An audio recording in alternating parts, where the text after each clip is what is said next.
दोस्तों,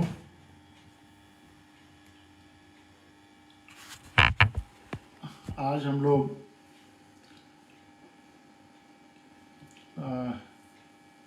एक नई सीरीज शुरू कर रहे हैं इंडियन नेशनल मीडिया काउंसिल के तत्वावधान में, और जो यूट्यूब पे और फेसबुक पर भी टेलीकास्ट हो रहा है,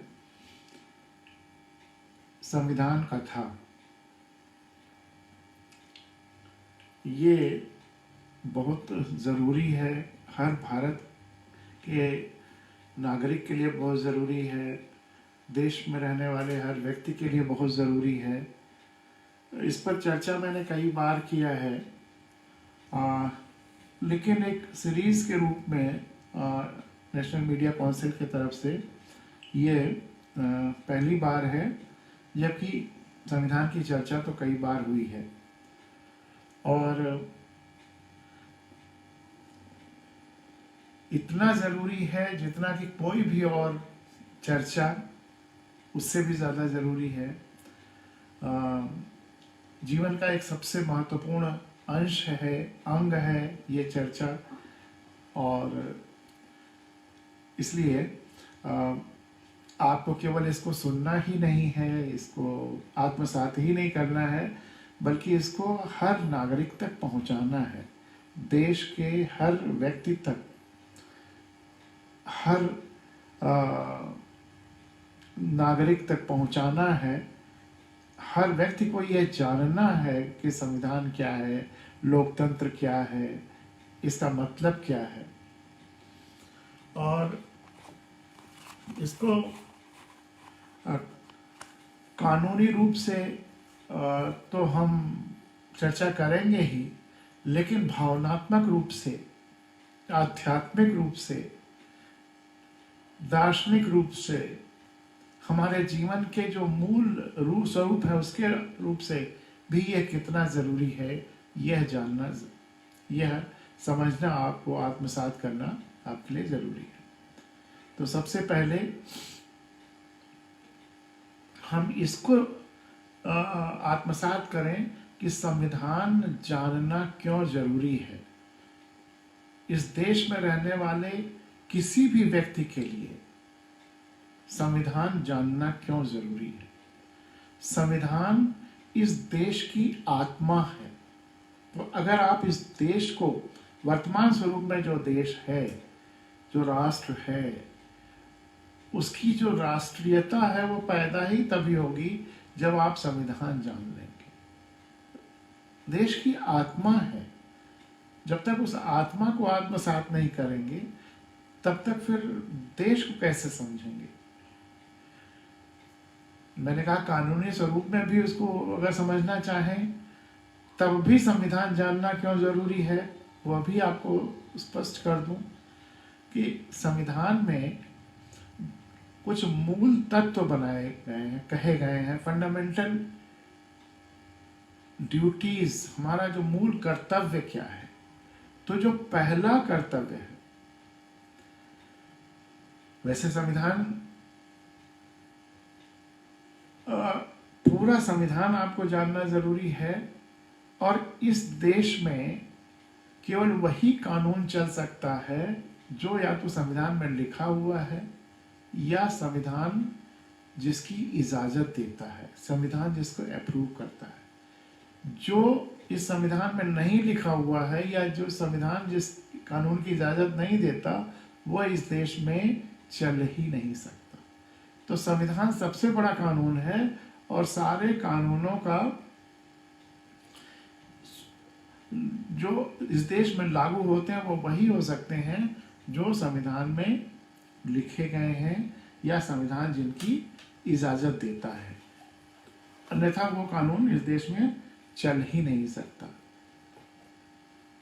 तो संविधान देश का पहला कानून है, सबसे महत्वपूर्ण कानून है, और उस संविधान में भी जो पहला मूल कर्तव्य, यानी देश का पहला कानून है, पहला मूल कर्तव्य है कि भारत के हर नागरिक को संविधान का पालन करना है और उसके आदर्शों, राष्ट्रध्वज और राष्ट्रगीत राष्ट्रगान का आदर करना है,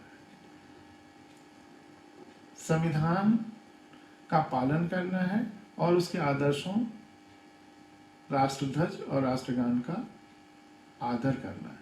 संविधान का पालन और आदर कर क्या बिना जाने हो सकता है? यानी कि संविधान को जानना देश का पहला कानून है। संविधान को जानना देश का पहला कानून है। और ये देखिए कि हर नागरिक को संविधान का पालन करना है, यानी कि जो संविधान का पालन नहीं कर रहा है, जो संविधान को जान नहीं रहा है, वह देश का नागरिक ही नहीं है। तो अगर वो देश का नागरिक नहीं है तो फिर क्या है? वो महज एक भीड़ का हिस्सा है, वह नागरिक नहीं है।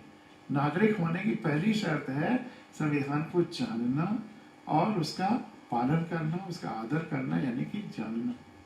तो संविधान जानना देश का पहला कानून भी है, नागरिक होने की पहली आवश्यकता भी है। और इस चूंकि अधिकांश लोग संविधान नहीं जानते हैं, इसलिए यह देश अभी लोकतंत्र हुआ ही नहीं, भीड़ तंत्र होकर के रह गया है। इस भीड़ तंत्र को लोकतंत्र में बदलने की जिम्मेदारी भी हम ही लोगों की है।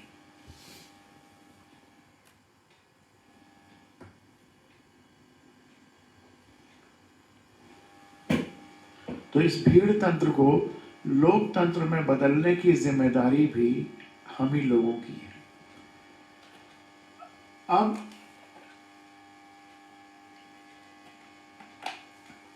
संविधान कब लागू हुआ, कैसे बना, संविधान का मतलब क्या होता है किसी देश के लिए, ये जो मूलभूत तत्व हैं, इन पर भी चर्चा होनी चाहिए और हर नागरिक को जानना चाहिए। तो संविधान किसी देश के लिए क्या है? अगर संविधान एक किताब है तो कैसी किताब है? दरअसल लोकतंत्र में, लोकतंत्र क्या है वो भी आगे चर्चा करेंगे, लेकिन अगर मोटे तौर पे ये जान लें कि जब सब लोगों द्वारा व्यवस्था चल रही, सारे देश के सारे लोगों द्वारा जो व्यवस्था बने, अगर उसको लोकतंत्र कहा जाए, तो लोकतंत्र में जो सबकी आवाज है, पूरे देश में रहने वाले सारे लोगों की जो आवाज है, उस आवाज को निरूपित करने वाला जो ग्रंथ है, जो पुस्तक है, वह संविधान है। तो सारे लोगों की आवाज, और वर्तमान, भविष्य, और साथ में जो आजादी के लिए जो लोग शहीद हुए, वो किन सपनों के साथ अपनी कुर्बानी दे रहे थे, उनकी क्या आवाज थी, उनके क्या सपने थे। तो उनके सपने, वर्तमान में रहने वालों के सपने, सारे सपनों, सारी आवाजों का जो समुच्चय है, वह संविधान है। तो वह संविधान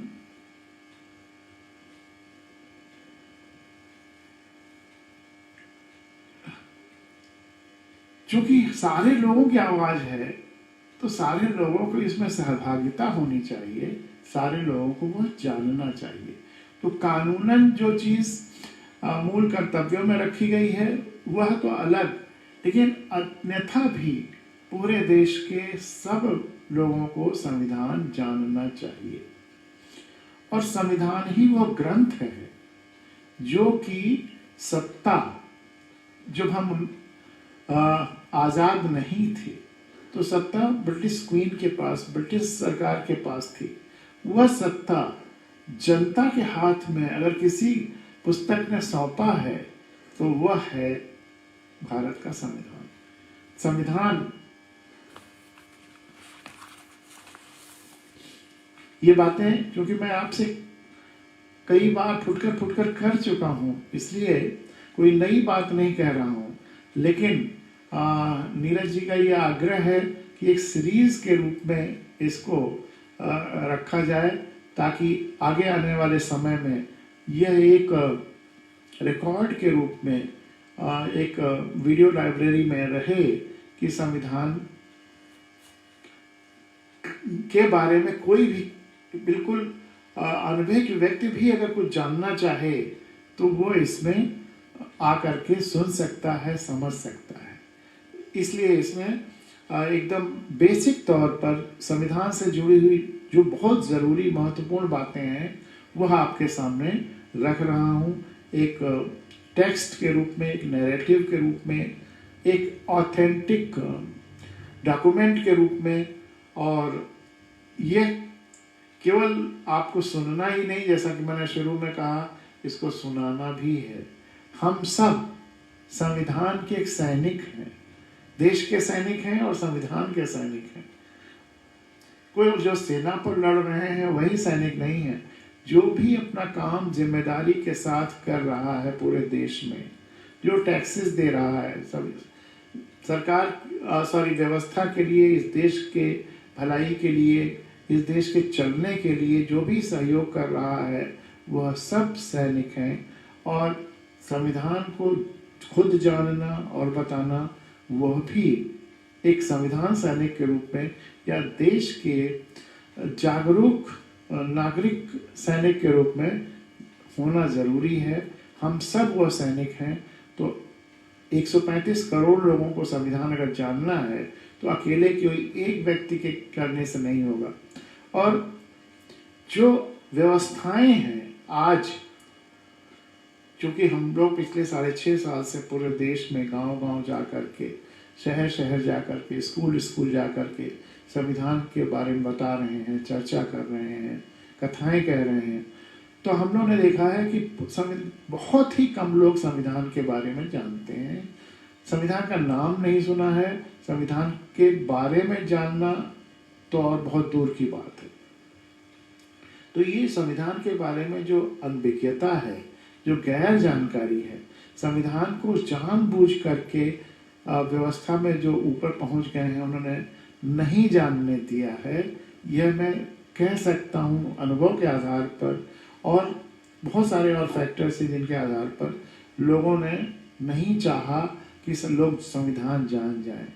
क्योंकि जब संविधान जान जाएंगे तो वो ये जान जाएंगे कि देश की मालकियत, देश की सत्ता जनता के हाथ में है। हम भारत के लोग ही देश के मालिक हैं। और जब लोग ये जान जाएंगे कि देश के हम भारत के लोग मालिक हैं, तो जो दूसरे लोग देश के मालिक आज बने हुए हैं, सत्ता पर कब्जा जमाए हुए हैं, जिनको अपने को नौकर समझना चाहिए, वो मालिक बने हुए हैं, वो सब खत्म हो जाएगा। तब जनता की मालकियत स्थापित हो जाएगी। तो इसलिए लोग जानबूझ करके यह भ्रम फैलाए हुए हैं कि देश की मालकियत जनता के हाथ में नहीं बल्कि उन लोगों के हाथ में है जो आज कुर्सियों पर बैठे हैं। ये बहुत बड़ा भ्रम है जिसको पाला पोसा जा रहा है। इसको आप बहुत रॉ स्वरूप में, बहुत बेसिक स्वरूप में ऐसे समझ सकते हैं कि आपके पास या किसी के पास कोई बहुत बहुत महत्वपूर्ण प्रॉपर्टी है, बहुत महत्वपूर्ण संपत्ति है, लेकिन आपने उस संपत्ति पर आपका कब्जा नहीं है, आपने उसका नाम भी नहीं सुना है कि वह संपत्ति आपके पास है, कब्जा भी नहीं है, आपने उसका नाम भी नहीं सुना है, और जानते भी आप नहीं है कि आपके पास ऐसी कोई संपत्ति है। आप वह संपत्ति आपकी है, इसका जो दस्तावेज है वह भी आपके पास नहीं है, या आपने उसका नाम नहीं सुना है। तो फिर उस संपत्ति का ना आपके पास जब कब्जा है, ना आप जानते हैं, ना दस्तावेज डॉक्यूमेंट है, तो कौन इस्तेमाल करेगा? जाहिर सी बात है उसका इस्तेमाल कोई और ही करेगा। जो भी हथियार ले वही करेगा। वही हाल आज देश का है। वह जो संपत्ति है सबसे महत्वपूर्ण, वह है देश की मालकियत, देश की सत्ता, देश की नियंत्रण, देश पर किसका नियंत्रण, किसकी मालकियत, किसकी सत्ता, वह सत्ता ही वह प्रॉपर्टी है। और वह प्रॉपर्टी आपकी है यह आप जानते ही नहीं है। आपका उस पर कब्जा भी नहीं है, ना तो आपने नाम सुना कि आपकी प्रॉपर्टी, देश की मालकियत आपकी है, आपका कब्जा भी उस पर नहीं है। आप पूछ सकते हैं क्या प्रमाण है कि देश के लोगों का देश की मालकियत पर कब्जा नहीं है? कई प्रमाण हैं, 2-3 मोटे मोटे प्रमाण आप खुद महसूस कर सकते हैं कि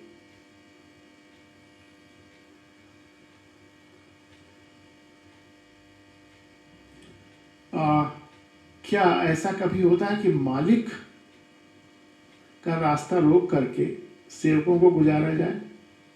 कहीं ऐसा संभव है? हिंदुस्तान अकेला देश है, पूरी दुनिया में 260 से ज्यादा देश है, अकेला देश है जहां जनता, जो मालिक है, उसका रास्ता रोक करके इन सेवकों को गुजारा जाता है। और तीनों ही, चाहे विधायिका हो, चाहे न्यायपालिका हो, चाहे कार्यपालिका हो, तीनों ही के लोग, चाहे वो बड़े से बड़े उन पालिकाओं के लोग हों, सब के सब सेवक हैं, अलग अलग तरह के सेवक हैं। कोई न्यायपालिका का सेवक है, चाहे वो सुप्रीम कोर्ट का चीफ जस्टिस हो, कोई कार्यपालिका का सेवक है, चाहे वो राष्ट्रपति हो, और चाहे कोई विधायिका का सेवक हो, चाहे वो प्रधानमंत्री या मुख्यमंत्री हो, सब के सब सेवक हैं। लेकिन हिंदुस्तान अकेला देश है कि जहां इन सेवकों को गुजारने के लिए मालिकों का, भारत के लोगों का रास्ता रोक करके 1.5-2 घंटे इंतजार करना पड़ता है जब ये महामहिम लोग गुजरते हैं। और कई कितने तरह की घटनाएं होती हैं, महिलाओं को प्रसव तक सड़कों पर हो जाता है, और बीमार अस्पताल नहीं पहुंच पाते हैं, लोग ज़रूरी जगह पर जाना होता नहीं जा पाते। यह केवल अकेला हिंदुस्तान में होता है जहां इस तरह होता है, और ये केवल इसीलिए होता है कि लोग जानते ही नहीं हैं कि वह मालिक है। वह तो अपने को प्रजा समझे हुए हैं। तो एक प्रमाण तो यही है कि लोगों का रास्ता रोक करके इन सेवकों को गुजारा जाता है। तो अगर लोग जानते होते कि उनका कब्जा है तो फिर ऐसा नहीं होता। वो कहते हैं अरे ये कैसे हो सकता है, हमने जिनको नौकर चुना है या नौकर जो चुने गए हैं वो आ जा रहे हैं, तो हमारा रास्ता कैसे रोक सकते हैं? हाँ, फिर अगर हमने ऐसे लोगों को चुन लिया जो ऐसा कर रहे हैं, तो इनको नहीं अगली बार चुनेंगे, हम सेवक चुनेंगे। तो वो पैराडाइम शिफ्ट हो जाएगा। लोग अभी जिनको चुन रहे हैं प्रतिनिधि या सेवक की जगह पे मालिक जैसा चुन रहे हैं, तब नौकर लोगों को चुनेंगे, दूसरे तरह के लोगों को चुनना शुरू कर देंगे। तो ये बहुत ज़रूरी है कि लोग जाने कि वह मालिक है। आज नहीं जानते हैं, तो इसलिए ऐसे लोग चुने जा रहे हैं। तो जैसा मैंने कहा कि एक पहला प्रमाण तो यही कि लोग नहीं जानते हैं कि वह मालिक हैं। इसका प्रमाण यही है कि लोगों को मालिक की तरह ट्रीट वो अपने को न खुद कर रहे हैं न लोग कर रहे हैं। लोग ये भ्रम फैला रहे हैं कि प्रजा है। देश को प्रजातंत्र कहा गया, और बड़े बड़े अधिकारियों, बड़े बड़े विद्वानों से इस पे मेरी कई बार चर्चा हुई। लोग कहते हैं प्रजातंत्र और लोकतंत्र एक ही है। कैसे एक हो सकता है? प्रजातंत्र मतलब तंत्र, लोग प्रजा हैं और वह लोग जो तंत्र चुनेंगे वह व्यवस्था लाएगी। तो प्रजा कौन सा तंत्र चुनेगी? राजा चुनेगी। लोकतंत्र जब लोग हैं और लोग जिसको चुनेंगे फिर वो सेवक चुनेंगे, लोगों का कंट्रोल रहेगा। प्रजा राजा चुनेगी और लोग अपने सेवक चुनेंगे। तो सबसे बड़ा डिफरेंस वही है। और इस भ्रम को पैदा किया गया जानबूझ करके आजादी के बाद, अन्यथा उसी के बाद ही पूरे देश में संविधान को बताने की प्रक्रिया चालू हो जाती, वो नहीं किया गया। ये मान लीजिए कि उस समय बहुत और दूसरे जरूरी काम भी थे, लेकिन धीरे धीरे जब थोड़ा थोड़ा तो ये काम शुरू हो जाना चाहिए था लोगों को बताने का, वह नहीं किया गया। तो वह दस्तावेज जो लोगों को मालकियत देता है, वह है,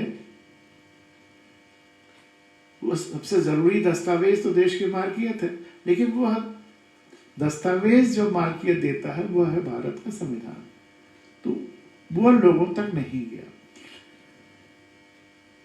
प्रजातंत्र कहा गया, और साथ में और भ्रम फैलाया गया। एक लीडर ने यह भी कहा आजादी के बाद कि अब राजा रानी की कोख से नहीं, बल्कि बैलेट बॉक्सेस से पैदा होंगे। बैलेट बॉक्स से कौन पैदा होगा? सेवक नहीं, राजा।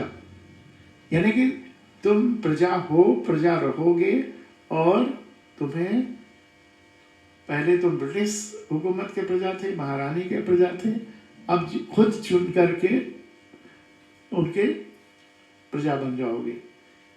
तुम्हें तुम्हारी अवस्था में परिवर्तन नहीं आएगा, तुम तो वही सड़क पे खड़े रहोगे, और जिनको चुनोगे फिर वो ब्रिटिश हुकूमत के राजाओं की तरह से जाएंगे और तुम्हारा रास्ता रुका रहेगा।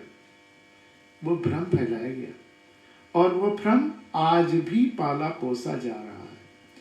कोई प्रधानमंत्री या मुख्यमंत्री जब शपथ लेता है तो क्या लिखा जाता है अखबारों में, मीडिया में? फला फला का राज तिलक। क्या राज तिलक हो रहा है? सोचिए, कल्पना के बियॉन्ड है कि सेवा की शपथ ले रहे हैं। जो शपथ ले रहे हैं वो भी संविधान में लिखा हुआ है। संविधान में लिखा हुआ है कि मैं संविधान और विधि के, विधि मतलब कानून, संविधान और विधि के संरक्षण और संवर्धन की शपथ लेता हूं, और अपने क्षेत्र की, अगर देश है तो देश की, प्रदेश है तो प्रदेश की सेवा की शपथ लेता हूं, और पद और गोपनीयता की शपथ लेता हूं। पद का निष्पक्षता के साथ काम करूंगा, सेवा करूंगा, इसकी शपथ लेता हूं। गोपनीयता की शपथ यह कि बहुत सारी जानकारियां जो देश हित में आएंगी, जिनका बताना पब्लिक के लिए उस समय जरूरी नहीं हो। दो तरह की जानकारियां हैं, एक तो ट्रांसपेरेंसी होनी चाहिए, वो तो सरकार को खुद सबके सामने, कुछ ऐसी बातें हो सकती हैं कि जिनको पब्लिक के सामने रखना देश के लिए ही और उस कार्य के लिए नुकसानदेह हो सकता है, देश की सुरक्षा के लिए नुकसानदेह हो सकता है। आप अगर उदाहरण चाहेंगे, छोटा सा उदाहरण, कि जैसे टैक्सेस लिए जाते हैं, कोई टैक्स चोरी करता है तो उसकी कंप्लेंट्स भी आती हैं, सर्चेस भी होती हैं। तो अगर किसने कंप्लेंट किया है, जिसकी वजह से करोड़ों अरबों का घोटाला का पर्दाफाश हुआ और टैक्स चोरी पकड़ी गई, उस पर रिवार्ड्स की भी स्कीम है, वो अलग। लेकिन अगर जिसने कंप्लेंट किया है उसका हम बता दिया जाए पब्लिक में, तो जिसके खिलाफ कंप्लेंट हुई, जिससे टैक्स बाद में वसूला गया, तो वो उसके जीवन, मतलब जिंदगी के लिए घातक हो सकता है, वैमनस्यता हो सकती है, लड़ाई हो सकती है, बदला निकाला जा सकता है। तो उस स्थिति में जो उस पद पर बैठा था, जिसने उस जानकारी के आधार पर कार्रवाई की, वह क्या क्या टैक्स चोरी उसने किया ये बताना तो ठीक है, लेकिन किसने यह जानकारी व्यवस्था को दी थी जनहित में, वह बताना उचित नहीं है। तो इसलिए बहुत सारे ऐसे मुद्दे हैं जिनको बताना उचित नहीं होता है, जिसलिए इसके लिए गोपनीयता की भी शपथ संविधान में अपने पद के लिए देनी होती है। तो वह अपार्ट, तो जब संविधान मेन है विधि के संरक्षण, संविधान और विधि के संरक्षण और संवर्धन की, जब उसकी शपथ ली गई है तो फिर उस संविधान को बताने की जरूरत है। और सेवा करने की शपथ ली गई है, तो फिर ये ताजपोशी कहाँ से हो गई, राजतिलक कहाँ से हो गया। और मुझे आश्चर्य होता है इतने सालों में, आपने जब से याद होगा, आपने वो संभाला होगा, यही दिखाया बताया जा रहा है। और किसी लीडर ने जिसके लिए ये कहा गया फला फला का राजतिलक, आज तक ये नहीं कहा, मीडिया को इस बात के लिए नहीं हड़काया या लताड़ा कि ये क्या लिख रहे हैं, हम तो सेवक हैं। किसी ने अपने को प्रधान सेवक कहा तो जरूर शब्दों में, लेकिन मीडिया को किसी ने नहीं लताड़ा कि ये क्यों लिखा। और या सुरक्षा के लिए अगर रास्ता रोकने का तो सवाल ही नहीं, पूरी दुनिया में किसी देश में और बड़े से बड़े और जो लीडर्स हैं वो जाते हैं तो 1 या 2 गाड़ियों से, कहीं से कहीं तो प्रधानमंत्री भी खुद ड्राइव करके आते जाते हैं। अगर मान लीजिए कि सुरक्षा के लिए ज़्यादा ज़रूरी है तो 2-3 गाड़ियाँ ले लीजिए, बुलेट प्रूफ गाड़ियाँ ले लीजिए। लेकिन ये कैसे हो गया कि गाड़ियों का काफिला चला जा रहा है 20 मिनट, आधा घंटा, पौन घंटा, और उसके पहले गाड़ियों का आना जाना, लोगों का आना जाना रोक दिया, बाद में रोक दिया। ये इसीलिए है कि देश के लोग जानते ही नहीं, और ये हम लोग अपने अनुभव के आधार पर कह रहे हैं, जो पिछले 5.5 साल से गांव-गांव, शहर-शहर जब जा कर के संविधान के बारे में बताते हैं, संविधान कथाएं बताते हैं, तो ये मूलभूत ये सवाल करते हैं कि संविधान आप में से कितने लोगों ने नाम सुना, तो मुश्किल से 1-2% लोगों ने। कितने लोगों ने पढ़ा, कोई नहीं। देश का मालिक कौन है, जब ये सवाल करते हैं, आज तक कहीं लोगों ने नहीं बताया, एक जगह भी, चाहे बच्चों के स्कूल में या गांव में, कि हम भारत के लोग मालिक हैं, हम मालिक हैं। हर जगह यही आता है, यही जवाब आता है, प्रधानमंत्री, मुख्यमंत्री, राष्ट्रपति। और जब हम नहीं जानते कि हम मालिक हैं, और ये नहीं जानते कि हम चुनाव में अगर मालिक होते तो सेवक चुनते, जब हम प्रजा हैं, कोई और मालिक है, तो हम अपने मालिक चुनते हैं। और बड़ा फर्क आ जाता है, जब हम मालिक चुनते हैं तो फिर जो तमाम भौकाल बना रहा है, जो मालिक जैसा दिख रहा है, जो जिताऊ दिख रहा है, जो दंड साम दाम दंड भेद कर रहा है, क्योंकि राजा के लिए तो यही क्वालिटी बताई गई थी, साम दाम दंड भेद करना चाहिए। तो जो साम दाम दंड भेद कर रहा है, जो ढेर सारे माले और गाड़ियों के काफिले और क्या क्या स्वांग रचाए हुए आ रहा है, जो मीडिया में बहुत बड़ा राजा जैसा इमेज बनाए हुए है, या ईश्वर जैसा अपने गॉड लाइक इमेज बना करके आ रहा है, जो इमेज बिल्डिंग कर रहा है, जनता फिर सेवक ढूंढ करके नहीं चुनती है, फिर वो राजा ढूंढ करके चुनने लगती है, जो राजा जैसा दिख रहा है। और वही पैराडाइम, वही पर पूरा मानसिकता का परिवर्तन की जरूरत है।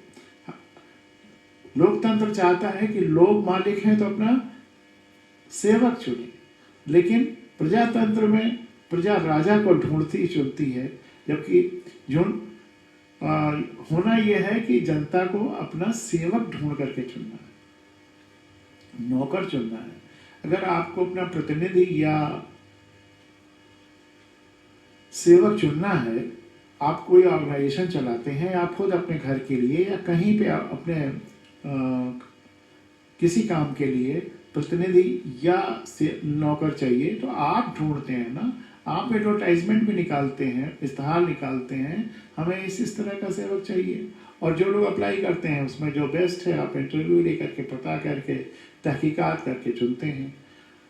या वह नौकर खुद अपना प्रचार कर इश्तहार देता है कि मैं नौकर बनना चाहता हूं, मेरी ये क्वालिफिकेशन है और आप मुझे अपना नौकर रखिए। जिस तरह से आज लोग चुनाव में आ रहे हैं, क्या सेवक ऐसे ही आता है? गाड़ियों के काफिले से सेवक आपको इंटरव्यू देने या अपने बारे में बताने आएगा? वो इसीलिए कि अभी लोग जानते ही नहीं हैं कि वो मालिक हैं। जहां जहां पर गहराई से लोग ये जानने लगते हैं, वहां परिवर्तन की शुरुआत होने लगती है। ये प्रयोग हम लोगों ने चूंकि पिछले 5.5 साल से कर रहे हैं, तो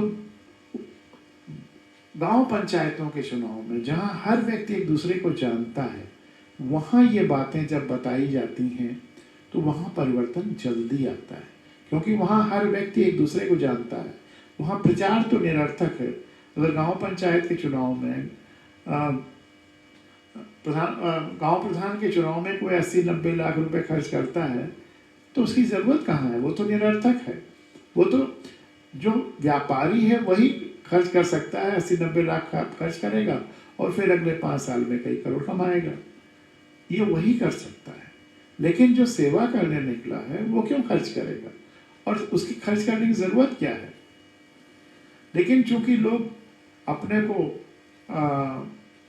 मालिक नहीं जानते मानते हैं, इसलिए वो फिर शॉर्ट टर्म गेन के लिए, चलो अगर वो 500 रुपए दे रहा है, शराब बांट रहा है तो वही ले लो, साड़ी बांट रहा है, जो भी दे रहा है ले लो, पता नहीं बाद में हमें इतना मिलेगा कि नहीं।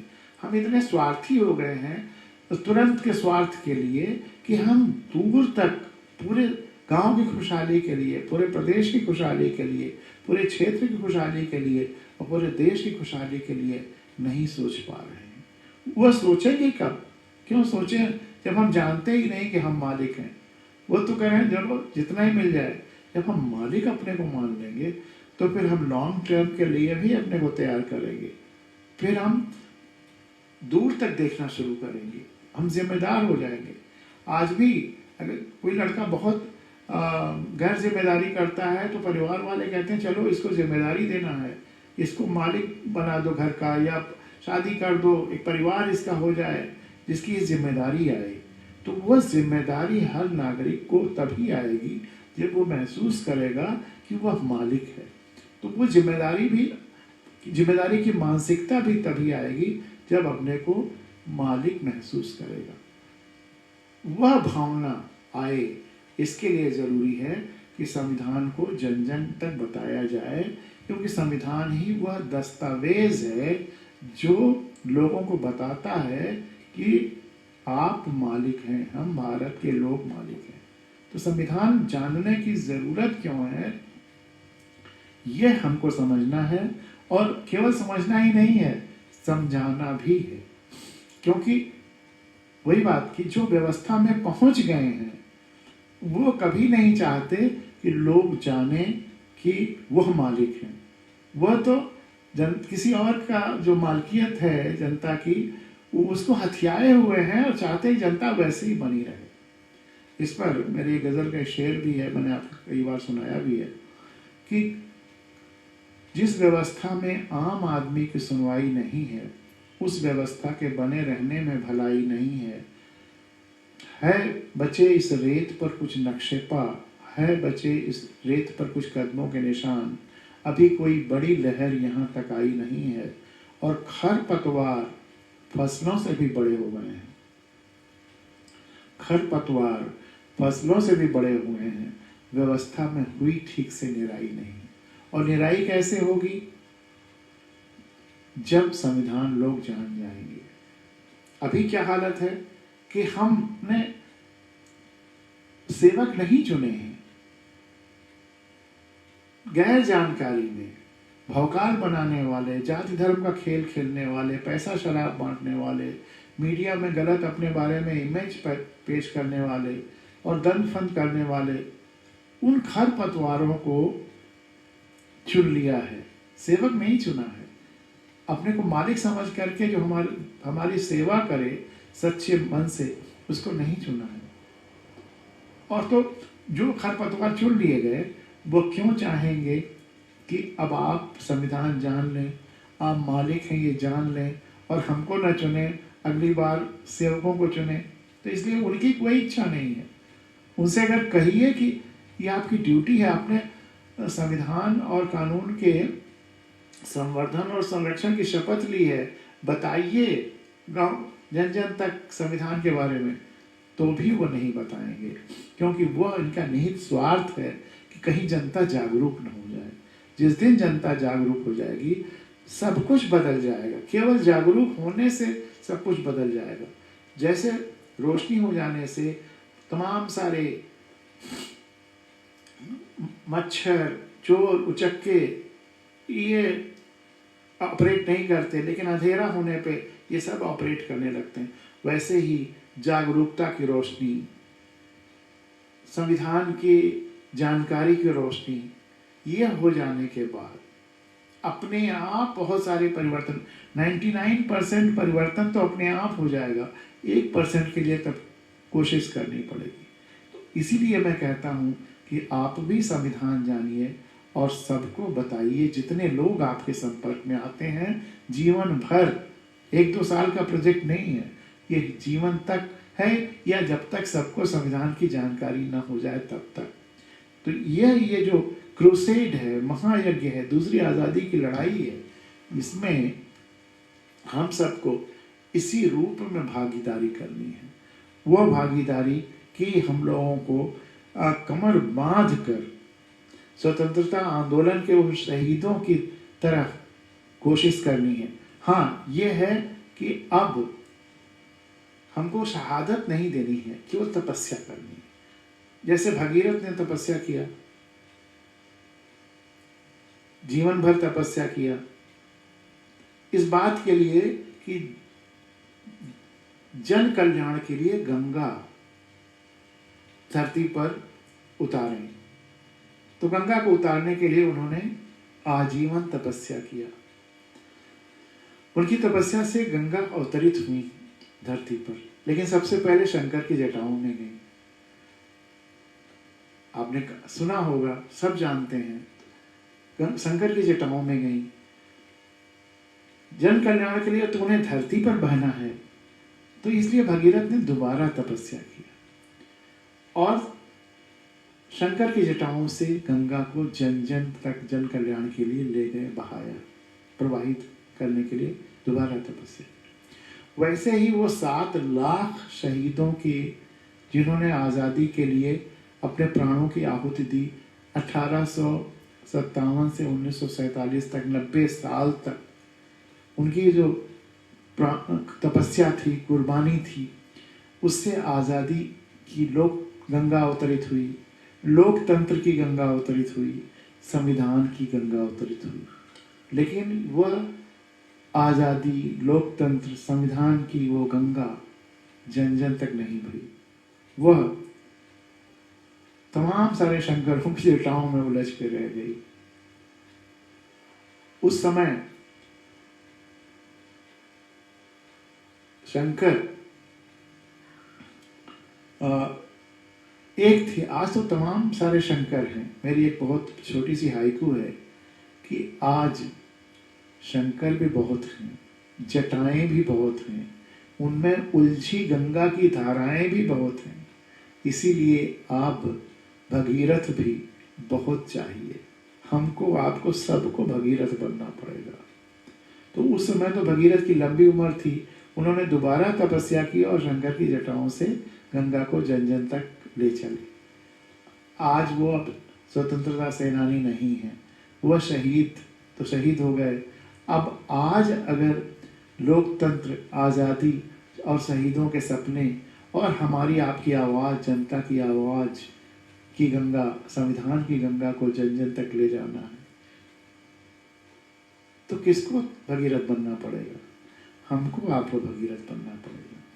और जब ये संविधान कथाएं मेरी स्कूलों में होती है और बच्चों से पूछता हूँ कि आज कौन भगीरथ बनेगा, और बच्चे जोर से चिल्लाते हैं हम बनेंगे।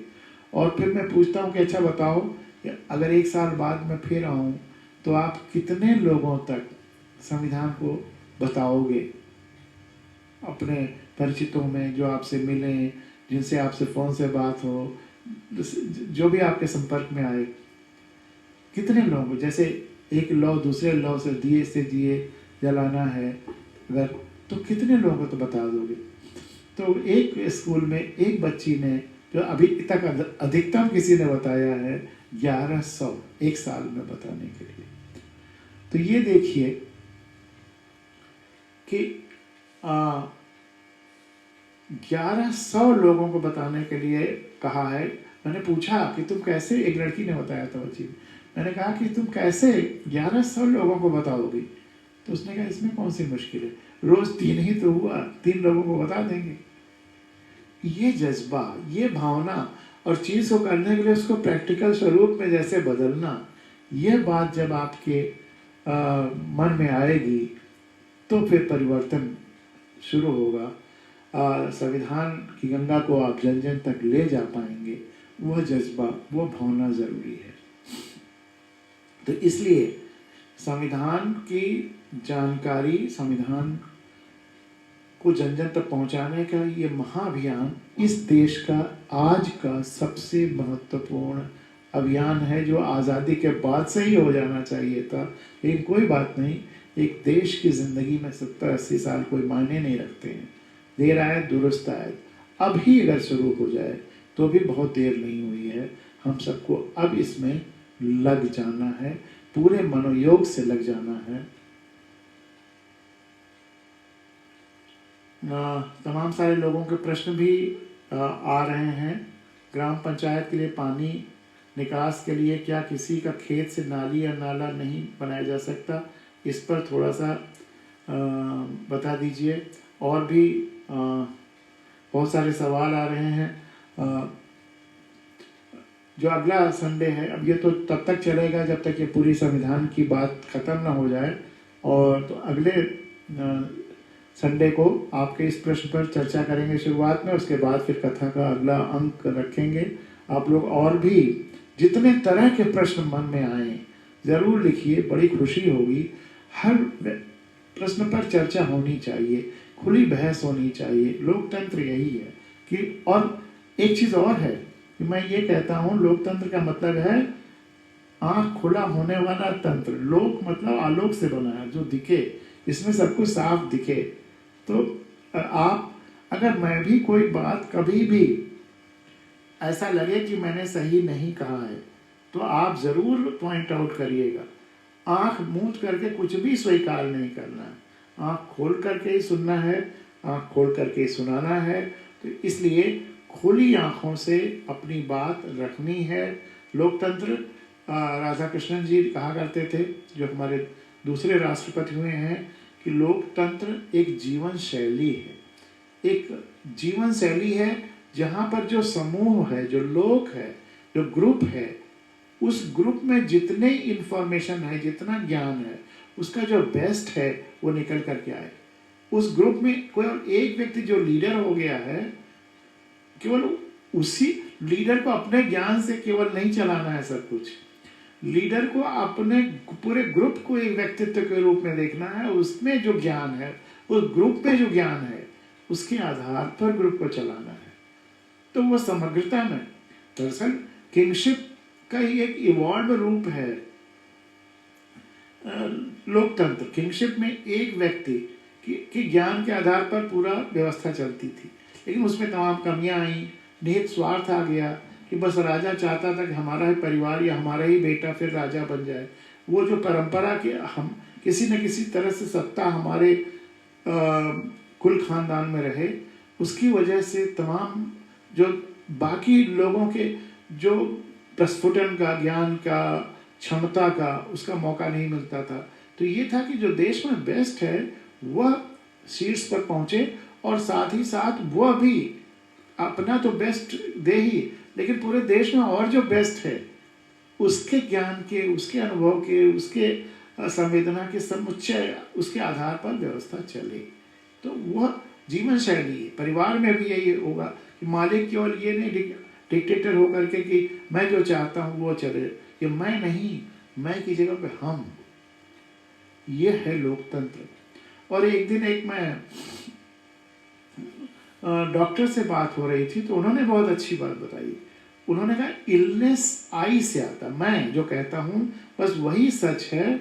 ये बीमारी है, इलनेस है, इलनेस आई से इलनेस। और इसका निदान क्या है? वी, हम।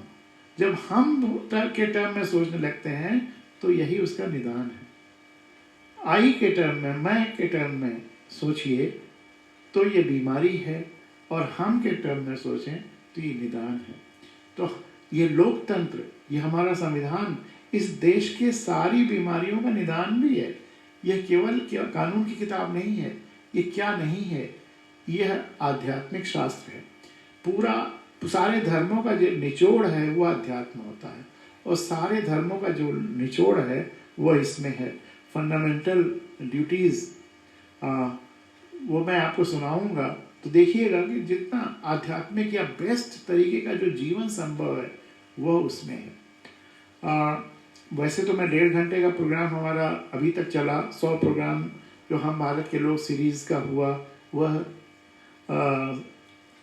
1.5 घंटे का रहा, कभी 1.25 घंटे का हो गया। लेकिन नीरज जी का आग्रह है, नीरज राठौर जी का, कि अब जो ये प्रोग्राम आगे से करिए वो उसकी सीमा 1 घंटे से ज़्यादा ना हो, 45 मिनट से 1 घंटे के बीच में रखें तो ज़्यादा बेहतर है, क्योंकि लोगों का अपना अटेंशन स्पैन होता है, उससे ज़्यादा अगर रखेंगे तो लोगों का थोड़ा मन या कंसंट्रेट करने की सीमा पहुंच जाती है, तो फिर दिक्कत होती है। तो उनकी बात मान करके, और अब ये जो संविधान कथा की सीरीज है वो हम लोग 45 से 1 मिनट से 1 घंटे के बीच में ही रखेंगे, और आपके प्रश्नों का भी स्वागत रहेगा। सुनील कुमार कश्यप जी ने लिखा है, जो लोग सर्टिफिकेट के लिए कह रहे हैं वो सबसे पहले 10 दिन का विपश्यना शिविर करके आए। प्रश्न स्पष्ट नहीं हुआ। प्रश्न जो भी पूछें, कम्युनिकेशन का एक बेसिक नियम ये है, मैंने पहले भी बताया था, कि आप जो भी कह रहे हैं वो अपने लिए नहीं कह रहे हैं। संवाद जब भी होता है तो हम दूसरा जो समझ सके उतनी बात उसके तरह से कहना चाहिए। आपने जो लोग सर्टिफिकेट के लिए कह रहे हैं, किस सर्टिफिकेट के लिए? जैसे आप मुझसे सर्टिफिकेट का संवाद कर रहे हैं, तो मैं कैसे समझूं कि किस सर्टिफिकेट के लिए कह रहे हैं? तो इसलिए सर्टिफिकेट को स्पेसिफाई करके तब प्रश्न को दोबारा ड्राफ्ट करके रखिए, तो फिर उसमें उस पर चर्चा हो सकती है। या नीरज जी से पूछ लूँगा कि ये किस सर्टिफिकेट की बात कर रहे हैं। तो सर्टिफिकेट या जो भी आप, संवाद हमेशा दूसरे की भाषा में होता है, जिससे आप प्रश्न पूछते हैं या बात कहना चाह रहे हैं वह समझ ले, उतना लिखना जरूरी होता है। हम तो सब खुद अंदर समझे ही हुए हैं, तो हम अक्सर यही सबसे बड़ा संवाद में गलती होती है कि जब हम देखते हैं या कुछ भी बोलते हैं, तो जब बोलते हैं हम समझ रहे होते हैं तो हमने समझ लिया कि दूसरा भी समझ लेगा। इसीलिए इसको 2 हिस्सों में हमको समझना चाहिए। जब हम कुछ लिखते या बोलते हैं तो एक तो हमने लिख बोल दिया, लेकिन भेजने के पहले यह खुद उसको उसके दूसरे बाकी लोगों के रूप में अपने को रख करके देखिए कि अगर आप उनकी जगह पे होते तो क्या आपको कोई यही लिखता तो आप समझ लेते? आप उसके एंगल से सोचिए।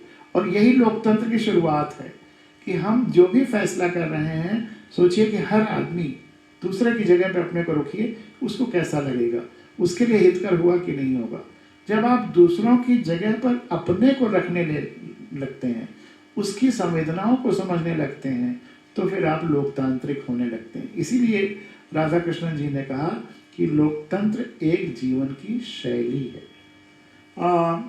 करण देवासी जी लिख रहे हैं, संविधान के लिए बुक कौन सी लें श्रीमान जी? सबसे अच्छा, सबसे आइडियल ये है किसी चीज के लिए जो ओरिजिनल टेक्स्ट है, जैसा है उसको अपनी भाषा में लीजिए।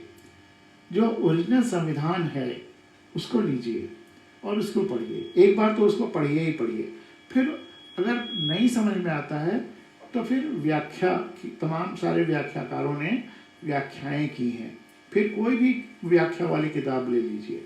लेकिन ओरिजिनल टेक्स्ट ही एकदम रेफरेंस बुक की तरह से है, तो इसलिए ओरिजिनल किताब जरूर पढ़िए। और बहुत मोटी नहीं है, संविधान की किताब ओरिजिनल 150 पेज की होगी एक भाषा में, तो आप ओरिजिनल टेक्स्ट पढ़िए और उसका सरल शब्दों में एक व्याख्या की किताब जागो गणराज्य जागो संविधान कथा की हमने भी तैयार की है, ताकि आम आदमी तक इसको पहुंचाया जा सके। इसको हम लोगों ने निःशुल्क पूरे देश में 5 लाख से ज़्यादा भी प्रतियां ये बटी हैं। माघ मेले में प्रयागराज में जहाँ लाखों करोड़ों स्नानार्थी आते हैं, कल्पवासी आते हैं माघ महीने में ठिठुरती ठंडक में, वहाँ पर हम लोगों ने संविधान शिविर लगा के संविधान कथाएं कही हैं, संविधान शिविर चलाया है। पूरे देश में पिछले 6.5 साल से दिन रात एक करके 24 घंटे मेहनत करके आज उस स्थिति तक देश पहुंच गया है कि अब संविधान कथाएं और लोग भी कहने लगे हैं। हम लोग तो 6.5 साल से संविधान कथाएं कह रहे हैं, लेकिन अब मुझे बहुत खुशी है, एक दिन मैंने गूगल पे लिखा संविधान कथा, तो हमारी कथाएं तो आई ही, लेकिन ढेर सारे और लोग भी, कोई 3 साल से, कोई 2.5 साल से, कोई 1.5 साल से और लोग भी संविधान कथाएं कहने लगे हैं। वही एक दिए से दूसरे दिए तक अब वो फैलने लगा है, चेन रिएक्शन होने लगा है। तो ये आप लोगों को भी जो संविधान की चर्चा या संविधान कथा हो रही है, मुझे पूरा विश्वास है कि यह पूरे देश में फैलेगा। ये महायज्ञ यूं ही नहीं रुकेगा, ये दूसरी आज़ादी की लड़ाई बन करके रहेगा। और तमाम प्रदेशों में पंचायतों के चुनाव भी होने वाले हैं अगले इसी साल में। उसके लिए भी संविधान को गांव-गांव तक जाना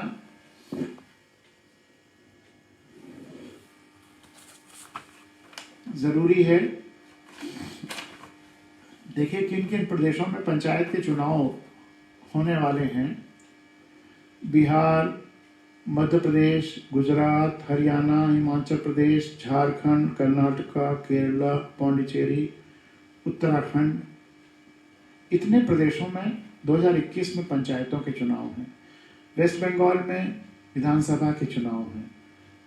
तो अगर इन जगहों पर लोग ये जान लें कि संविधान की बेसिक धारा क्या है, हमें अपने सेवक चुनने हैं, किस आधार पर चुनना है वह जान लें, तो अपने आप परिवर्तन की गंगोत्री शुरू हो जाएगी।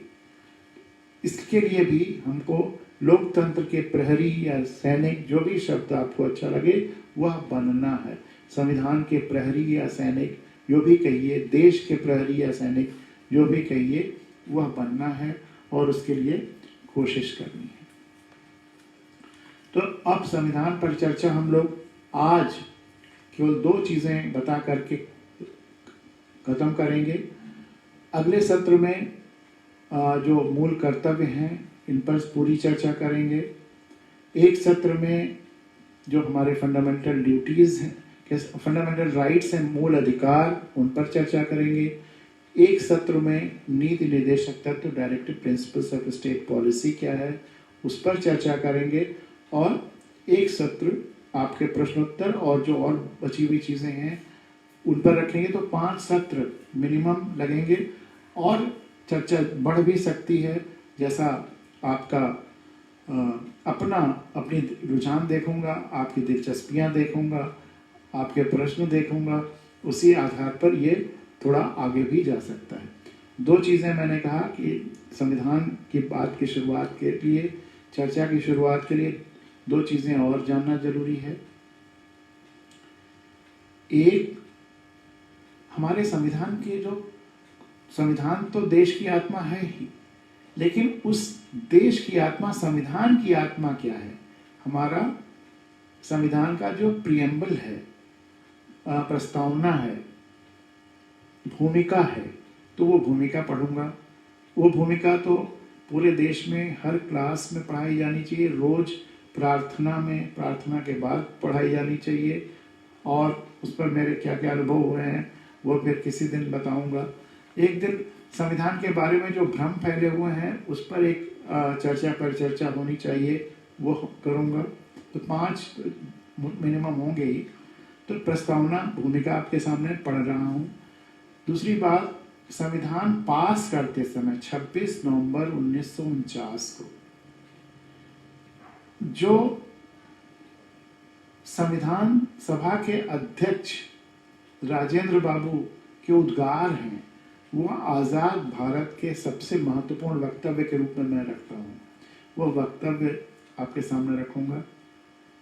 और एक चीज और, संविधान ने देश की जनता को, हम भारत के लोगों को देश का मालिक बनाया है। तो अगर हम भारत के लोग देश के मालिक हैं, तो कोई चीज लागू कौन करता है? जो मालिक है वही तो लागू करता है। कोई नियम अगर बना है तो उसको लागू किसको करना है? मालिक को ही लागू करना है। मालिक ने ही नियम बनाया भी है और उसको लागू भी तो मालिक को ही करना है।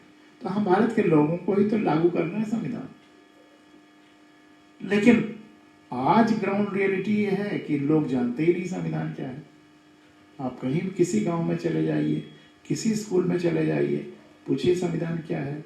हम भारत संविधान के बारे में पूछिए, आपको खुद सब पता चल जाएगा। तो जो मालिक है अगर उसको नहीं पता है तो लागू कैसे करेगा?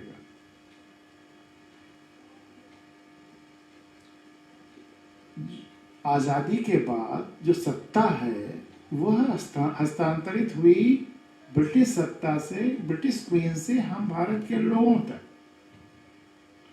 लेकिन अगर हम भारत के लोगों तक सत्ता हस्तांतरित हुई, ट्रांसफर हुई, और हम भारत के लोगों को पता ही नहीं कि हम मालिक बन गए हैं, तो लागू कैसे हुआ? वो तो लोगों ने छीना झपटी करके जिसको जितना हिस्सा सत्ता का मिला उतना कब्जाए हुए हैं और अपने को मालिक कह रहे हैं टुकड़ों टुकड़ों में। कोई विधायिका का मालिक बना हुआ है, कोई न्यायपालिका का मालिक बना हुआ है, कोई कार्यपालिका का मालिक बना हुआ है। और कहने के लिए जिनको हम अपना सेवक या प्रतिनिधि चुनते हैं,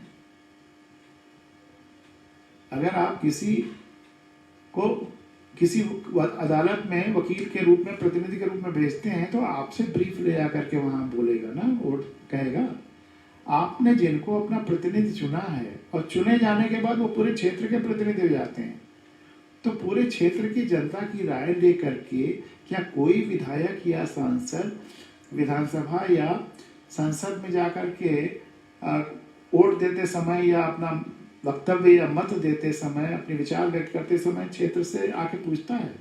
2-4 दिन रह करके अपने क्षेत्र में लोगों की राय ले, लोगों की नब्ज टटोले, वो ऐसा जाकर बोले। लोकतंत्र तो ये कहता है, क्या ऐसा होता है? वो किसी न किसी आका का गुलाम हो जाता है। तो वहीं हमारा लोकतंत्र हाईजैक हो जाता है। हमको तो वोट देते समय ये शर्त रखनी चाहिए कि अब आप हमारी आवाज बनोगे, आप हमारे प्रतिनिधि बनोगे। जो आपको यह शपथ ले करके दे, आपको उसी को प्रतिनिधि चुनना है, उसी को वोट देना है। तो वो तभी होगा जब आप जान जाएंगे। तो अभी हमारे देश में लोकतंत्र आया ही नहीं। बड़ी मजबूत और महीन बात आपके सामने रख रहा हूं कि अभी इस देश में लोकतंत्र आया ही नहीं। अभी इस देश में यह संविधान लागू ही नहीं हुआ। संविधान लागू कब होगा? जब हर नागरिक जान जाएगा कि हम मालिक हैं, तो वही लागू करेगा। जब लोग जानते ही नहीं कि वो मालिक हैं, तो संविधान किसने लागू कर दिया? लागू तो कागज में तो लागू हो गया, लेकिन लागू किसको करना है? मालिक को। और मालिक कौन है? जनता। उसे पता ही नहीं कोई चीज संविधान है। तो जिस दिन लोग संविधान जान जाएंगे, संविधान पता चल जाएगा और वह मालिक हैं, संविधान ने उनको मालिक बनाया, ये जान जाएंगे, उस दिन संविधान सच्चे अर्थों में देश में लागू होगा। 47 में आजादी मिली, 50 में संविधान लागू हुआ कागज पर, लेकिन आजादी सच्चे अर्थों में तभी महसूस होगी लोगों को, संविधान सच्चे अर्थों में तभी लागू होगा जमीन पर जब जनता जान जाएगी कि हम आजाद हैं, लोकतंत्र है, हमारी आवाज से व्यवस्था बननी है और हमारी आवाज से व्यवस्था चलनी है। हम ही नियामक हैं और हम ही मालिक हैं इस देश के। हम अपना प्रतिनिधि चुनेंगे, न कि मालिक और जो लोग अपने को मालिक समझेंगे उनको हटा करके बाहर करेंगे, वो जिन गलतफहमियों में है उसको दूर करेंगे। जब यह भावना पूरे देश में आ जाएगी तब आज़ादी आएगी। इसीलिए यह दूसरी आज़ादी की लड़ाई है। ये तो ऐसा हुआ कि हमें रोशनी करनी है। 47 में हमने तेल, बाती, लालटेन या जो भी तंत्र है उसको ला करके रख लिया, लेकिन जलाने वाला काम, रोशनी करने वाला काम, वह 47 या 50 में नहीं हुआ। वह तब होता जब हम जान जाते कैसे रोशनी करनी है और रोशनी हम करने लगते। वह काम अब हो रहा है धीरे धीरे। उस काम के लिए इसीलिए मैं आपसे कह रहा हूं कि ये बहुत जरूरी और बहुत बड़ा काम है। इतिहास आपको याद करेगा इस काम के लिए। इसलिए यह काम आपको, हमको, सबको मिलकर के चलना है, करना है। हम भारत के लोगों को मिलकर करना है। इसीलिए मैं कहता हूँ, एक कहानी मैं लिखता हूँ, एक कहानी तू भी लिख, बादल बादल मैं लिखता हूँ, पानी पानी तू भी लिख। और ये काम एकदम बिना किसी को किसी परेशानी में डाले हुए होना है। अनुशासित इनकलाब, डिसिप्लिन रिवॉल्यूशन के रूप में होना है। हमें रैलियां नहीं निकालनी है कि 1 लाख लोगों की रैली आ गई और पूरा सड़क जाम हो गया, बच्चे स्कूल से घर नहीं आ पाए, ट्रेनों में आने जाने वाले जिनके रिजर्वेशंस हैं वो नहीं जा पाए, लोग जबरदस्ती डब्बे में घुस रहे हैं। लोगों को परेशान करके लोगों की भलाई नहीं की जा सकती। लोकतंत्र में आज़ादी के लिए ठीक है, जो भी तरीके रहे हों धरने प्रदर्शन के, ठीक है। आज जब हम ही मालिकों को धरना प्रदर्शन क्या जरूरत है? मालिक को तो फैसले करने हैं। तो हमें मालिकों की तरफ से जिम्मेदारी से बिहेव करना है और सारे परिवर्तन वैचारिक क्रांति से करने हैं। हमें कोई धरना प्रदर्शन नहीं करना है, किसी को असुविधा में नहीं डालना है। जब चुटकियों में सारी चीजें हो सकती हैं तो फिर तलवार निकालने की और धरने प्रदर्शन की सड़कों पे आने की कहाँ जरूरत है? केवल वैचारिक क्रांति। भगत सिंह ने भी अपनी डायरियों में लिखा है कि आज़ादी के समय हमें भले ही गोलियां चलानी पड़े, लेकिन आज़ादी के बाद वैचारिक क्रांति की जरूरत पड़ेगी।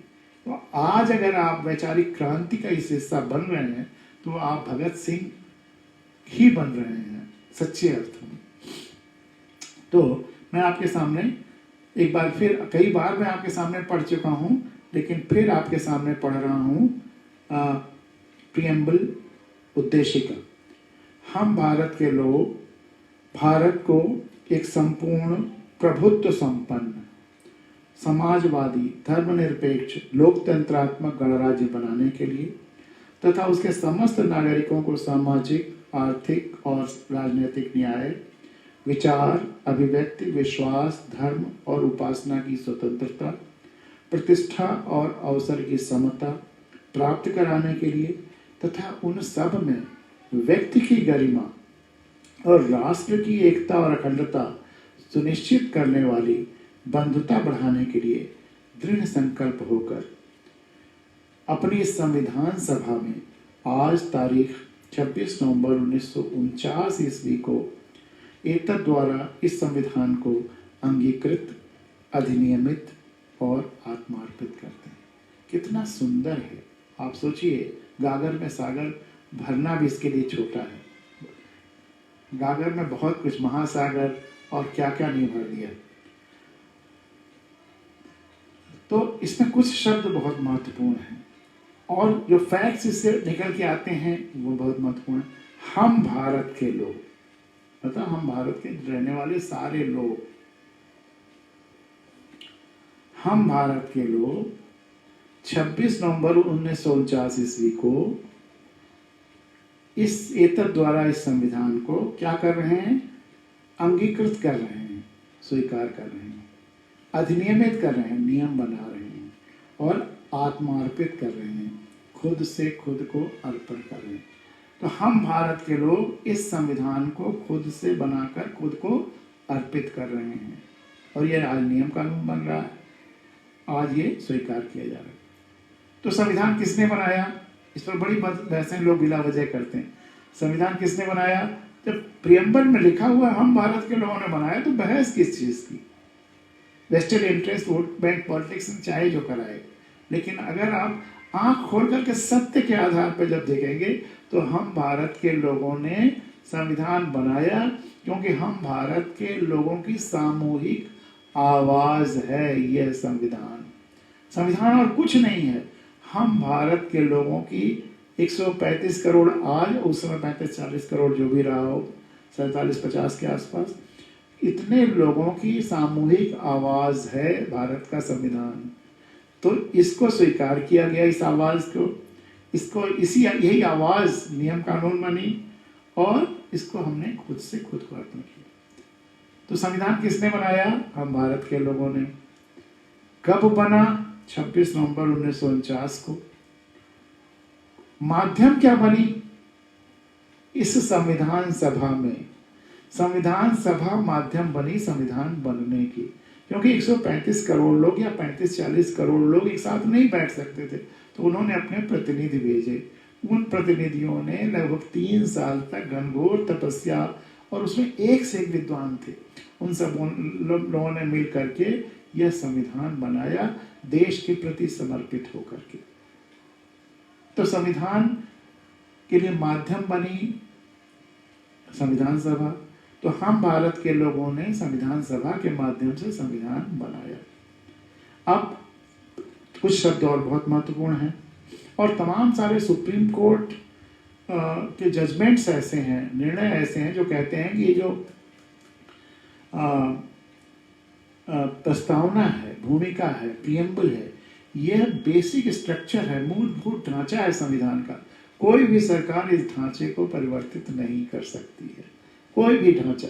हर सरकारों का एक सीमा है, संविधान में संशोधन हो सकते हैं, लेकिन देश काल परिस्थिति के अनुसार जो जरूरी बातें हैं उनमें परिवर्तन कर सकती हैं, लेकिन जो मूल ढांचा है उसमें परिवर्तित नहीं कर सकती।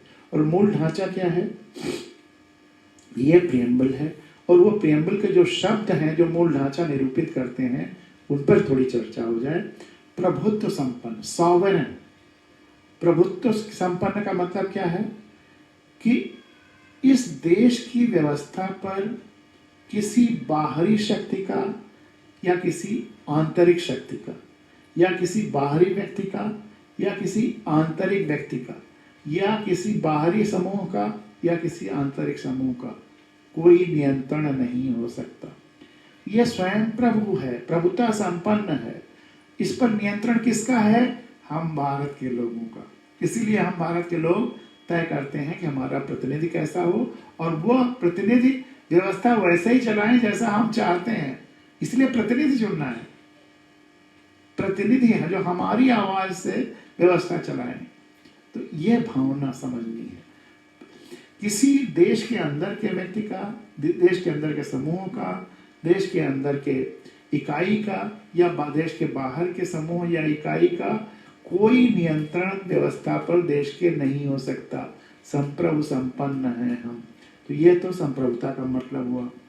समाजवादी, जहां पर सबकी देखभाल की जाएगी, लेकिन जो बहुत निरीह है, जिनकी कोई देखभाल करने वाला नहीं है, उसका भी गार्जियन है कोई, और वह है व्यवस्था। पंथ निरपेक्ष, स्वतंत्रता है अलग अलग रास्ते पर चलने का। सारे रास्ते, चाहे वो धर्म के बारे में हो, आस्था के बारे में हो, जीवन शैली के बारे में हो, सबके बारे में एकदम आपको स्वतंत्रता है, पंथ निरपेक्षता है। जिस रास्ते से आप जाना चाहें जाएं। एक ही शर्त है कि आपका वो रास्ता दूसरों के लिए खतरनाक ना हो, लॉ एंड ऑर्डर की कोई प्रॉब्लम ना करे, दूसरों के जीवन शैली को नुकसान ना पहुंचाए। वह एक नियम है। वो जब हम लोग फंडामेंटल राइट्स डिस्कस करेंगे तब भी उस पर चर्चा करेंगे। पंथ लोकतंत्रात्मक, लोकतंत्र, अब तंत्र जनता से उभरेगा, जनता ही तंत्र चुनेगी। अपनी व्यवस्था कैसी होनी है जनता चुनेगी, जनता अपने प्रतिनिधि चुनेगी। लेकिन उसके बाद कैसा व्यवस्था रहेगी?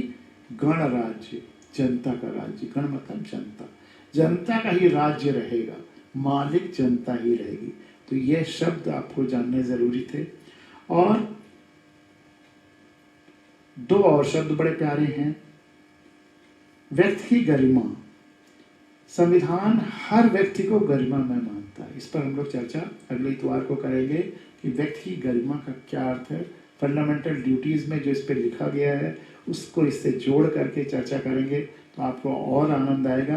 लेकिन हर व्यक्ति गरिमा, संसाधन के मामले में सबके पास अलग अलग हो सकते हैं, लेकिन जहाँ तक गरिमा का सवाल है, हर व्यक्ति की गरिमा बराबर है। भारत का नागरिक होने की गरिमा अपने में बहुत बड़ी गरिमा है। वह गरिमा क्या है उस पर चर्चा करेंगे। और तमाम दूसरे देश तरसते हैं कि भारत के नागरिक होने की गरिमा हमें मिल जाए। हमारा संविधान इतना अच्छा है कि एक अमेरिका के प्रेसिडेंट ने कहा था कि काश हम भारत के संविधान को अपने अमेरिका के संविधान का एक एनेक्चर बना लेते, उसको इसमें जोड़ लेते। तो व्यक्ति की गरिमा देता है। और एक और बड़ा प्यारा शब्द है बंधुता बढ़ाने के लिए। बंधुता क्या है? जब एक माता पिता की संतान होते हैं तो हम बंधु होते हैं। तो हम भारत के लोग सब भारत माता की संतान हैं, उस रिश्ते से हम सब बंधु हैं। तो यह तो बंधुता का रिश्ता हुआ। और अंतिम बात जो राजेंद्र बाबू ने कहा था वह आपके सामने, इसको भी मैं आपके सामने रख चुका हूँ। जो लोग पहले सुन चुके हैं, लेकिन मीडिया काउंसिल में तमाम और नए लोग भी आते जा रहे हैं और कुछ चीज़ें बार बार सुननी पड़नी चाहिए। जैसे हम रोज वही भजन पूजा प्रार्थना करते हैं तो रिपीट करते हैं, तो ये चीज़ें रोज रोज भी सुनी पड़ी जा सकती हैं। इसमें कोई हर्जा नहीं है, बल्कि अच्छा ही है। तो वह सब सुना करके आज अपनी बात यहीं पर समाप्त करूंगा। तो राजेंद्र बाबू ने कहा था कि जब तक अच्छे चरित्रवान ईमानदार संवेदनशील लोग चुनकर नहीं आएंगे, यह अच्छा संविधान भी देश को खुशहाल नहीं कर पाएगा।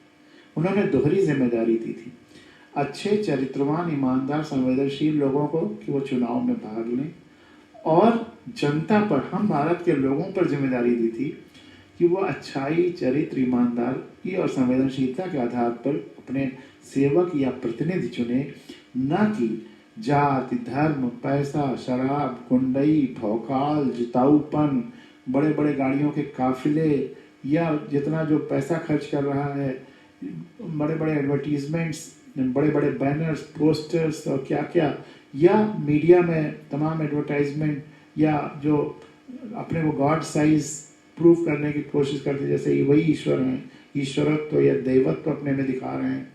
इन सब पर न जाकर के अपने पर्सनल अनुभव, अपने आंखों के आधार पर अच्छाई, चरित्र, ईमानदारी और संवेदनशीलता के आधार पर चुने। तो दोहरी जिम्मेदारी, अच्छे चरित्रवान ईमानदार संवेदनशील लोग चुनाव में भाग लें और जनता अच्छाई, चरित्र, ईमानदारी और संवेदनशीलता के आधार पर चुने। ये जिम्मेदारी संविधान और सभा ने दी, जिसको राजेंद्र बाबू ने मुखरित किया, उद्घोषित किया। तो फिर आगे वो कहते हैं कि हमने कितना भी अच्छा संविधान बना दिया, लेकिन इसमें प्राणों का संचार, प्राण प्रतिष्ठा उन्हीं लोगों द्वारा होती है जिनको हम चुन करके वहां भारत में वो लाते हैं। भारत को, अब वो बात जो 1950 में राजेंद्र बाबू ने कही थी, जो संविधान सभा के अध्यक्ष भी थे और बाद में पहले राष्ट्रपति और दूसरे टर्म के राष्ट्रपति भी वही थे, वो जो अगली 4-5 लाइनें कहते हैं वो उस समय भी जितनी सच थी उतनी ही आज भी सच है। देखिए, भारत को इस समय ऐसे लोगों की जरूरत है जो ईमानदार हो। इस समय, उस समय के लिए कह रहे हैं और आज भी उतना ही रेलेवेंट है। इस समय ऐसे लोगों की जरूरत है जो ईमानदार हों तथा तो देश के हित को सर्वोपरि रखें। हमारे जीवन में विभिन्न तत्वों के कारण विघटनकारी प्रवृत्ति उत्पन्न हो रही है। हम में सांप्रदायिक अंतर है, जातिगत अंतर है, सारी रियलिटीज को स्वीकार किया लेकिन उसके बाद भी रास्ता दिखाया। भाषागत अंतर है, प्रांतीय अंतर है। इसके लिए दृढ़ चरित्र वाले लोगों की, इसके लिए दृढ़ चरित्र वाले लोगों की, दूरदर्शी लोगों की, इसके लिए दृढ़ चरित्र वाले लोगों की, दूरदर्शी, जो दूर तक देख सकते हो, स्वनिहित स्वार्थ से ऊपर उठ करके देख सकते हो, दूरदर्शी लोगों के, ऐसे लोगों की जरूरत है जो छोटे छोटे समूहों तथा क्षेत्रों के लिए देश के व्यापक हितों का बलिदान न दें और वो उन पूर्वाग्रहों से मुक्त ऊपर उठ सकें, उन बायसेस और प्रेजुडिसेस से ऊपर उठ सकें जो इन अंतरों के कारण उत्पन्न होते हैं। अब अंत में कितनी छोटी सी प्यारी सी आशा, एक उम्मीद की किरण दिखा रहे हैं राजेंद्र बाबू कि हम केवल यही आशा कर सकते हैं, आखिरी लाइन है उनके वक्तव्य की, कि हम केवल यही आशा कर सकते हैं, उम्मीद कर सकते हैं कि देश में ऐसे लोग प्रचुर संख्या में सामने आएंगे, कि देश में ऐसे लोग प्रचुर संख्या में सामने आएंगे।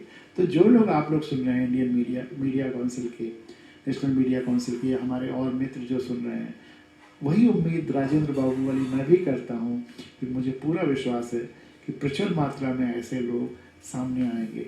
और संविधान जब बना, कैसे बना, वो भी अगले संडे को चर्चा करेंगे। तो उसमें जो कई कमेटियां थी, 13 से ज़्यादा कमेटियां थी, उसमें एक ड्राफ्टिंग कमेटी या मसौदा कमेटी थी जिसके चेयरपर्सन अम्बेडकर साहब थे। उन्होंने भी बहुत प्यारा स्टेटमेंट दिया है। अब उनका भाषण बहुत महत्वपूर्ण है। 26 नवंबर 49 का संविधान सभा में संविधान पास करते समय उनकी एक लाइन तो अद्भुत है। वो लाइन सुना करके ही मैं आज अपनी बात खत्म कर रहा हूँ। उन्होंने कहा कि अगर लोगों ने अपने जाति, धर्म, क्षेत्र, भाषा, समूह के इंटरेस्ट को, की हितों को देश हित के ऊपर रखा, देश की स्वतंत्रता एक बार फिर खतरे में पड़ जाएगी। देश की स्वतंत्रता और एक बार फिर खतरे में पड़ जाएगी और शायद हमेशा के लिए ही खत्म हो जाए। ये उनके शब्द हैं कि शायद हमेशा के लिए खत्म हो जाए, क्योंकि अंग्रेजों की आज़ादी से तो हम उभर गए, भले ही 90 साल लगे, लेकिन अगर हमने यहाँ, जिनको ब्राउन साहिब्स कहते हैं, उनके नियंत्रण में, जो अंदर के लोगों के नियंत्रण में फिर आ गए, जो अपने निहित स्वार्थवश करने लगे, तो बहुत लंबा ये फिर हो जाएगा। और उस समय एक ईस्ट इंडिया कंपनी थी, आज तो हजारों लाखों ईस्ट इंडिया कंपनीज बन गई हैं। आज पूंजी का कितना वर्चस्व हो गया है। तो इसलिए खतरा यह है कि अब अगर हमारी आज़ादी खतरे में आई तो शायद हमेशा के लिए खतरे खत्म हो जाए।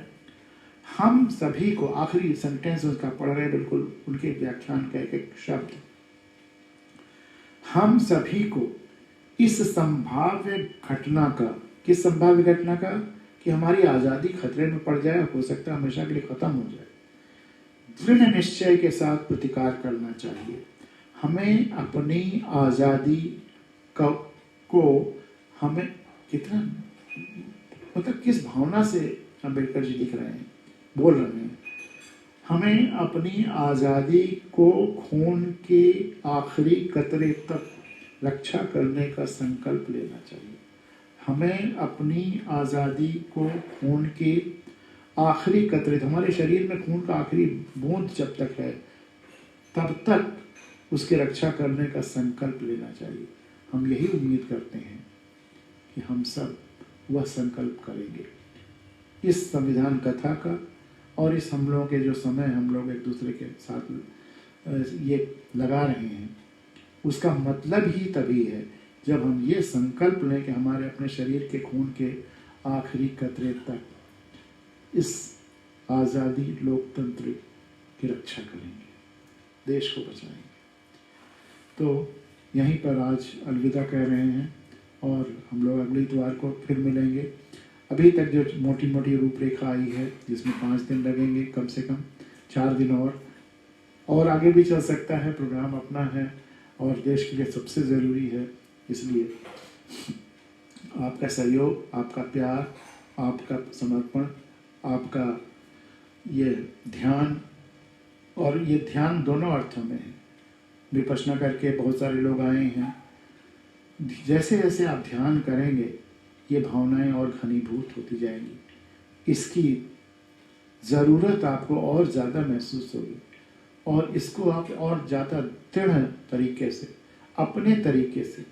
और एक चीज़ और, ध्यान का मतलब आंख बंद करके ध्यान नहीं, खुली आंखों से ध्यान। इस पर मैं एक गज़ल भी सुनाऊंगा अगले इतवार को, लेकिन अब हमें खुली आंखों से ध्यान करना है।